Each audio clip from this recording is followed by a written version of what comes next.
વધુ એક સમાચાર અમદાવાદથી આશ્રમ રોડની માઉન્ટ કાર્મેલ સ્કૂલનું સ્ટ્રક્ચર નબળું હોવાનો ખુલાસો થયો છે। સ્કૂલનું સ્ટ્રક્ચર 89% નબળું હોવાનું તપાસમાં સામે આવ્યું। સરકારી શાખા જીઆરઆઈ દ્વારા કરવામાં આવ્યો હતો રિપોર્ટ। ગત વર્ષે વાલીઓના હોબાળા બાદ સ્ટ્રક્ચરનો રિપોર્ટ કરવામાં આવ્યો હતો। કાર્યપાલક ઇજનેરની ભલામણને આધારે સેમ્પલ લેવામાં આવ્યા હતા। સ્કૂલના સ્થળ ફેરફાર માટે તજવીજ હાથ ધરવામાં આવે તેવી સૂચના આપવામાં આવી। આગામી સમયમાં કાર્યપાલક ઇજનેર દ્વારા અંતિમ નિર્ણય લેવામાં આવશે। અંદર ખાસ કરીને આપને જણાવું તો 89% જેટલો ડાઉટફુલ છે એવું બિલ્ડિંગ ડાઉટફુલ હોવા બાબતના જે સેમ્પલ લીધા તેના આધારે તારણ મળે છે।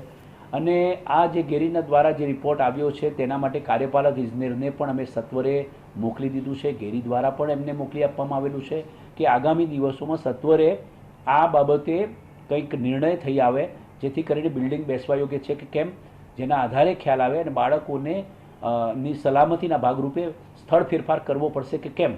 સત્વરે અમે શાળાને સ્થળ ફેરફાર કરવા માટે દરખાસ્ત કરવા બાબતે તો અમે જણાવ્યું તો છે જ।